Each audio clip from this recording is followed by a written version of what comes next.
Safari Station! Yay! Sakay kami ng safari bus. Sakay tayo ng bus para makita natin yung animals.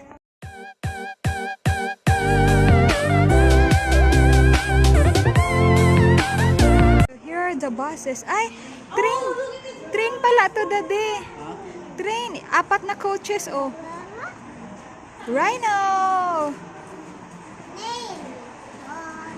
Sasakay kami ng safari bus. We have our North American bison on our right hand side, and who can spot our little pumpkin? She is bright orange and she's sitting on the ground. That is our little baby Tommy. She's, oh god, Ayun, baby Tommy, nasaan? just over a month old. Where? Ayun, baby, oh! Ayun, baby! What's that? Kita mo?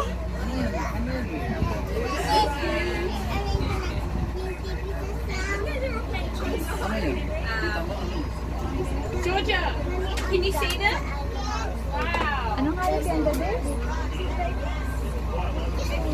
So, North American bison were once one of the most populated mammals in the world. There was over 60 million of them, and they were hunted down to 300 in 3 years. Oh. Absolutely amazing. It's the first animals where people came together to help save them. As you can see, the species is doing a lot better now. We have our fully grown girls over there with little Tommy, and these are our little juveniles having a bit of a run around this morning. They're about 17 months old now, I think, this morning. Now I'm going to tell you left to right who those three sitting down are. On the left is Wiz, the only male in this area, so he has 4 girlfriends that live in this area with him. In the middle, the brunette with that fluff on her hump, her name is Lucy. So she's very, very lazy, that's why she has that fluff on her hump. She refuses to pull it off herself. So once a year our keepers have to come out with rakes and rake it off her so it doesn't get matted with her new stuff that goes through during the next winter. Absolutely amazing, it had such a positive effect on them. Nakalimutan ko anong lahi ng Amongst this group over here on the left, the way you can tell them apart is they have very short horns, very straight at the moment, whereas the parents have those beautiful curved scimitar sword shaped horns. Unfortunately, nakaharang yung hippo, di kami makalusot. Nakaharang yung hippo, ayun o. Pasaway. Big hippo, ayun o. Nasa kalsada. Water, which rarely happens at this time of day, guys, so we are very, very lucky. Malaki pang hippo na to kumpara sa nasa Melbourne. So, I'm going to introduce you to the hippos before we go in and see them. In this area we have Brindabella and Pansy. Brindabella's 28 and Pansy is actually her daughter. She's 6 and a half. And Pansy's still in the middle of the road. Very beautiful. Ang laki. Tabat siya, Will. So we're about to head in, guys, and they're going to be on the right hand side of our bus. And as I said, we're very lucky to have them out of the water. It rarely happens. They generally sleep all through the day. The ute for their food. But it looks like the keepers have tricked them. They're not going to give them any hay. Swerte kami. Lumabas sila. Ang laki. Ayan na yung food. Nito nila yung food na sa likod ng truck. So how cute is little Pansy up the front here? At the back of the ute, that's Brindabella, her mother. Yung food, inamoy na yung food nila. Bye! So they're not emus. Ostrich are the biggest birds. The difference between emus and ostrich is, number 1, the ostrich is bigger. Number 2, emus are from Australia, ostrich are from Africa. Now these are all girls in this area. We do have boys here in the zoo, but we have separated. The biggest they're going to get, they're called Indian antelope or black buck.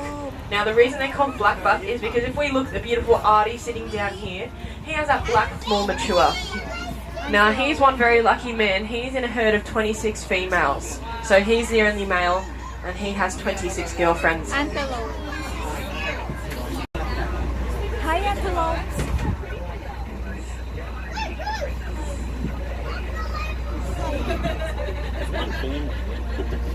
Dami nila nakatingin sa amin, no?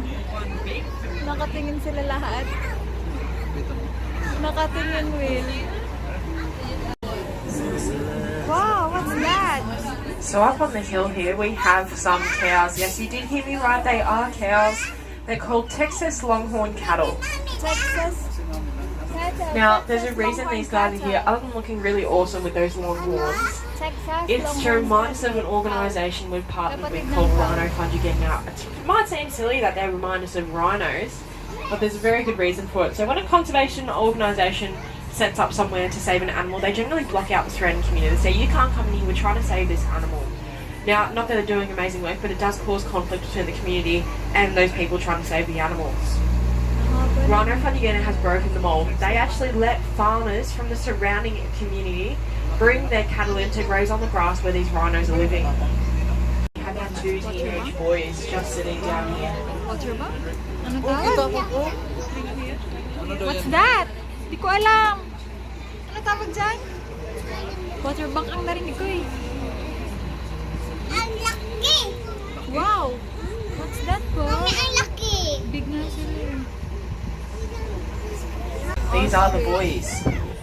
Boys are a beautiful black and white, and the reason for this is because they need to be strikingly beautiful so they can get a girl's attention. Now, if they can't get a girl's attention, they don't have a girlfriend, and that's a little bit sad for them. Yun? Antelope because antelope on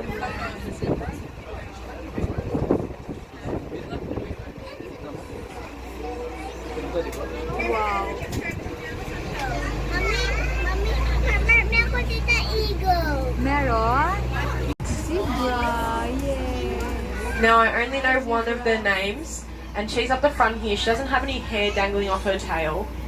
Her name is Zadie. Now, the reason she doesn't have any hair on her tail is because she did get into a little bit of a fight and one of the zebras gave her a little bit of a haircut on the tail, really. Walang hair yung puwet niya, yung buntot niya. Walang cute ang buntot nila. Walang hair yung buntot niya. Ang cute. Bye. Ang cute ng buntot, Will. Happy siya. Another safari bus. Bye. Una sila kaysa sa amin. Females. Their names are Cece, Lataba, Capenzi, and Marque. We actually have 3 generations down here on the savannah. Marque is the mother to Cece, and Cece is the mother to Capenzi. 4 female rhinos. Rhino! Kaya nga, female, babaeng rhino. Girl yan sila, girl. Hi. Grabe yung ano niya sumay. So that big water pond looking thing there, that was actually dug by our rhinos. It's what we call a wallow. So they dig it up with their horns and they get to roll around in the mud and enjoy themselves. Rhino lang It's a little bit chilly today, so I think our girls will wait until later in the arvo Rhino and then they'll jump in and have a bit of a roll around. Gamit yung sumay nila. Giraffe. Claro, ayan daw. Nakabikang-kang Okay, yung everyone. cute ng giraffe. So Para abot we niya have the yung 2 grass. boys standing side by side here. On the left is Amani, on the right is Connor. Amani's our tallest giraffe. He's 5.2 meters tall. This giraffe here is showing us how they reach the ground. This is our shortest giraffe. His name's Ajali. Hello, Ajali. Yes, I know. I speak to you a little bit. Hi. Ang cute. Now, guys, those aren't fat rolls. Don't be mean to him. That is a skin condition. He's a very beautiful boy. And the other boys pick on him because he is the shortest. But he's one of my favourites. Shortest daw siya, pero 5.2 meters. It's like when you have a little sibling and you make them do everything. That's essentially what a Jali is here. Because these boys here, they are all male. So we have another bachelor group. So there is a hierarchy. Oh, and Amani just got a big branch. Look at him go. And now all the other boys are going to come and steal it off him because he's the only one that can reach that far. As I mentioned, he's the tallest. So these boys will come and steal it off him and he'll have... Harold, wow, ang laki. Giraffe, ang laki. Oh, lagpas pa sa bus. Oh, oh, lagpas. Hindi ko nakita yung head niya. Kita ko lang siya ng bus. Ang laki. Hi! Ang cute. So Harold's a very funny boy. He's the boy that will investigate everything and make sure it's okay for all the other ones. Hi! Wala, nakatingin siya, Will. it has been known to happen that he stuck his head right beside the bus to look in and peer at everyone and see what we were doing. Nakatingin siya. Tingin siya sa atin. Sa atin lahat. We can creep past her here. So this is Hippos, who's standing there. Now guys, she does have the tendency to lean her head on the bus, so just go with it.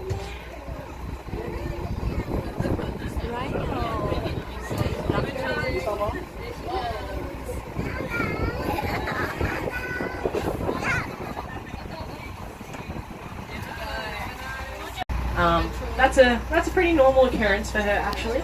But while she's there, and while we're nice and close to the rest, I want you guys to look at their horns. Can you see that hairy stuff that's coming out of it? It's pretty easy to see. There's a funny thing, rhino horns made of condensed hair. So it's not made of anything precious, and that's what they're hunted for. People around the world think it is worth more than gold right now, which seems ridiculous, and it is to me. But not to everyone. They think it will cure them of all their sicknesses. They don't realise that if they were to collect their fingernail clippings or their hair clippings, grind it up and drink it like they do rhino horn, it would have the exact same effect. Now I'm going to introduce us to the other one of the other rhinos. So we have Kapenzi, who's still, she hasn't got her horn on the bus right now, she's just standing there. On the left of her, with her horn sticking on the road, that's Lataba. At the back on the left is Cece, and over behind Kapenzi is the beautiful Marquet.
Now we are going to have to keep moving because Pansy is trying to do a trick on me and move in front of my bus so that we can't keep going.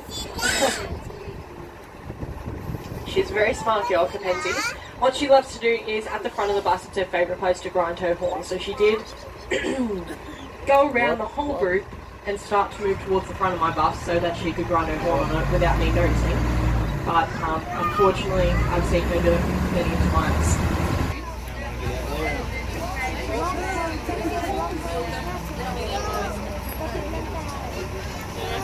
Kapit ng kao.